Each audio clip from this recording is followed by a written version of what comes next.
Hi, welcome to back. I am Satish sir from CHS Inter College Tamras. We shall study about synthesis. तो छात्रों आज हम synthesis के बारे में अध्ययन कराएंगे। कुछ छात्रों की कमेंट्स आई थी कि सर इंटरमीडिएट के और 11th की क्लास में आपने सिंथेसिस वगैरह को विस्तृत जानकारी नहीं दी है जिससे कि हमें कम समझ में आता है। तो आज हमने उसी को लेते हुए एक विस्तृत यानी शुरुआत से ही हमने सिंथेसिस का टॉपिक लिया है जिससे कि सभी बच्चों को अच्छे से समझ में आएगा और अगर समझ में आता है तो उसे लाइक और शेयर करना है हमने जिससे कि और हमारा एक और है YouTube channel by MS Satish sir, उसमें भी सर्च करके हमारे बैकग्राउंड के यानी पुराने वीडियो देख सकते हैं। तो यहाँ पे देखते हैं सिंथेसिस क्या होता है। सिंथेसिस जिसको हिंदी में बोलते हैं संश्लेषण।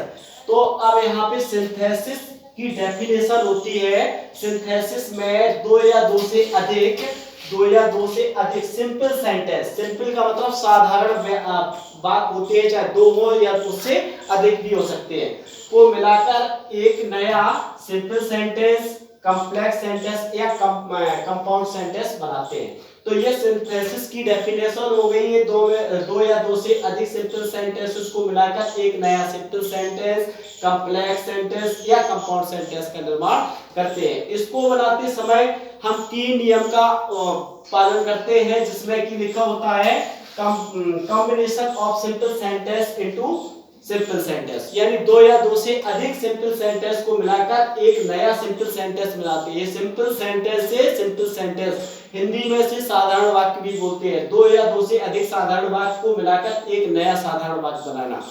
अब दूसरे नंबर पे आता है, यहाँ पे लिखा है combination of simple sentence into complex sentence. अब इसमें लिखा है दो या दो से अधिक सिंपल सेंटेंस को मिलाकर एक नया मिश्रित वाक्य बनाना। हिंदी में बोलते हैं कॉम्प्लेक्स को मिश्रित सेंटेंस। और ये नंबर 3 में तुम्हारा है combination of simple sentences into compound sentence, यानी दो या दो से अधिक सिंपल सेंटेंस को मिलाकर एक संयुक्त वाक्य बनाना। तो अब हमने सबसे पहले सिंथेसिस के बारे में बताया, इसके बाद उसके फॉर्मेशन यानी दो पार्ट्स बताए हैं। तो अब हम इसको लेके चलते हैं। सबसे पहले हमें किस तरह से, सबसे पहले सिंपल सेंटेंस से सिंपल सेंटेंस का अध्ययन करते हैं। नंबर 1 में हमने लिखा था सिंपल सेंटेंस से सिंपल सेंटेंस, इसका लिखा है फॉर्मेशन ऑफ सिंपल सेंटेंस। अब सिंपल सेंटेंस को दो या दो से अधिक सिंपल सेंटेंस को मिलाकर एक नया सिंपल सेंटेंस कैसे बनता है, तो सबसे पहले हम उसका अध्ययन करने से पहले इसमें सिंथेसिस को हम पढ़ते या हम जो अध्ययन करेंगे तो उसमें कई नियम दिए गए हैं। सबसे पहले हम सिंपल सेंटेंस से सिंपल सेंटेंस को बनाएंगे तो फर्स्ट रूल आता है, इसमें है पार्टिसिपल।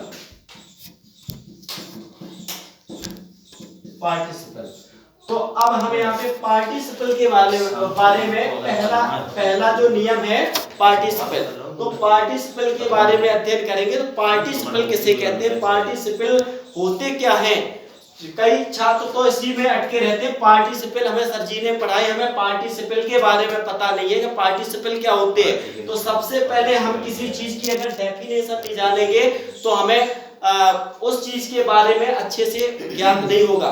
तो हम सबसे पहले यहाँ पे डेफिनेशन लिखते हैं पार्टिसिपल की। तो ऐसे वर्ब्स जो किसी वर्ब तथा एडजेक्टिव दोनों का कार्य करते हैं।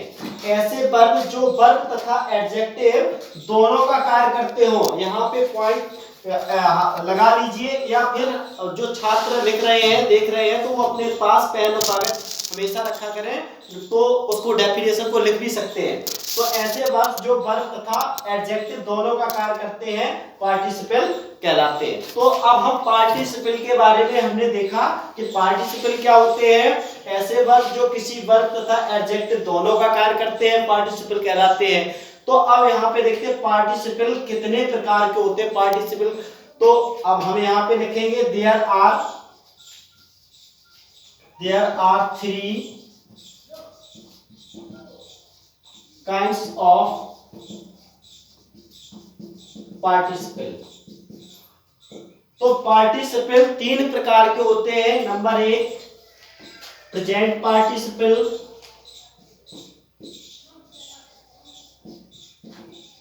प्रेजेंट पार्टिसिपल नंबर 2,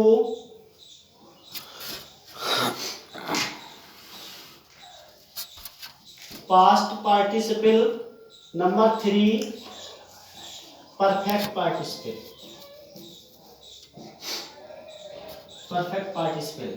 अब ये पार्टिसिपल के प्रकार हो गए, number 1 present participle, number 2 past participle, number 3 perfect participle. अब हम अध्ययन करेंगे प्रेजेंट पार्टिसिपल। प्रेजेंट पार्टिसिपल की सहायता से दो या दो से अधिक सिंपल सेंटेंस को मिलाकर एक नए सिंपल सेंटेंस का निर्माण करना।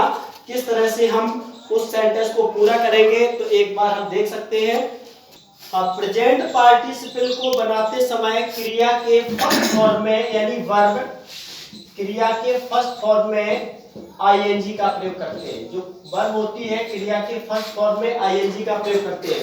प्रेजेंट पार्टिसिपल को हम बनाते हैं जब तो क्रिया के फर्स्ट फॉर्म में आईएनजी का प्रयोग करते हैं। दूसरा यानी फर्स्ट 3 नियम इसके और होते हैं कि प्रेजेंट पार्टिसिपल का जब प्रयोग करते हैं तो जब पहला वाक्य हो, दूसरा वाक्य हो या दो से अधिक सिंपल सेंटेंस होते हैं तो वहां पे देखने को मिलता है अगर प्रेजेंट पार्टिसिपल का सेंटेंस है तो वहां पे सब्जेक्ट समान होते हैं। तो हम एक एग्जांपल के तहत लेके चलते हैं तीनों। तो हम यहाँ पे एक एग्जांपल लिखे हैं, जैसे लिखा है राधा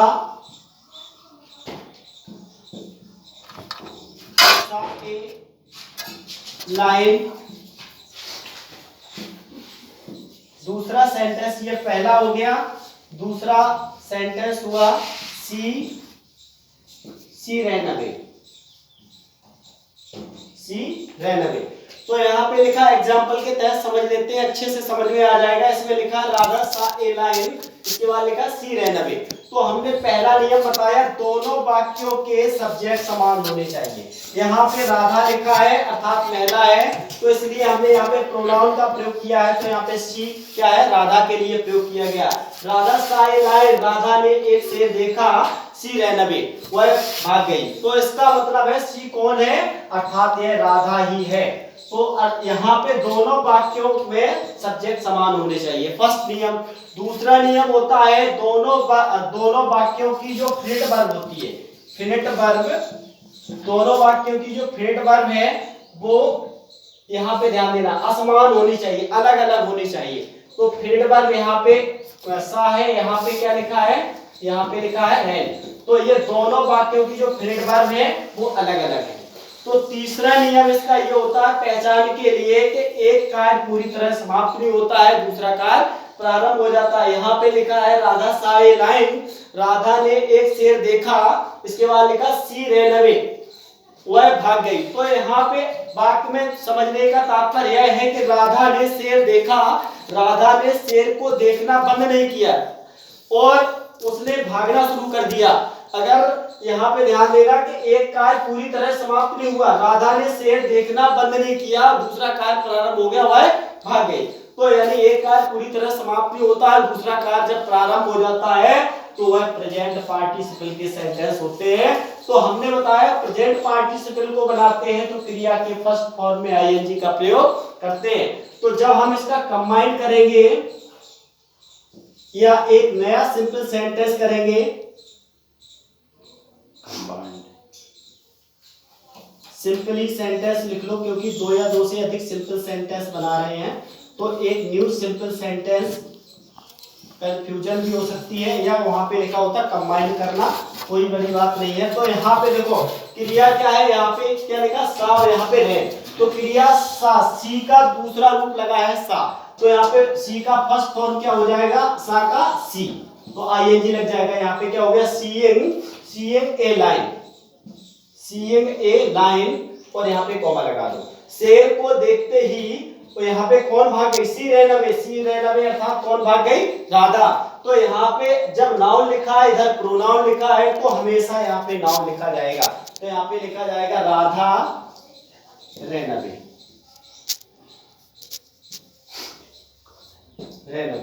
तो यहाँ पे एक और सेंटेंस को लिखते हैं जिससे कि अच्छे से और समझ में आ जाएगा। जैसे लिखा है आयशा ए बाल या स्नैक लिख लो, आई सा ए स्नैक। फर्स्ट सेंटेंस ये है। दूसरा सेंटेंस हो गया आई फेड या फियर्ड लिख लो, आई फियर्ड, मैं डर गया। यहाँ पे लिखा आई सा ए स्नैक, मैंने एक शेर देखा, आई फियर्ड, मैं डर गया।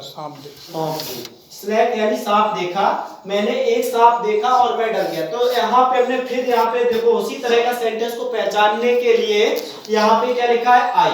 दोनों वाक्यों के सब्जेक्ट समान होने चाहिए। आई यहाँ पे है, आई यहाँ पे, कोई दिक्कत नहीं। अगर यहाँ पे राम लिखा होता, यहाँ पे ही लिखा होता, तब भी कोई दिक्कत नहीं थी।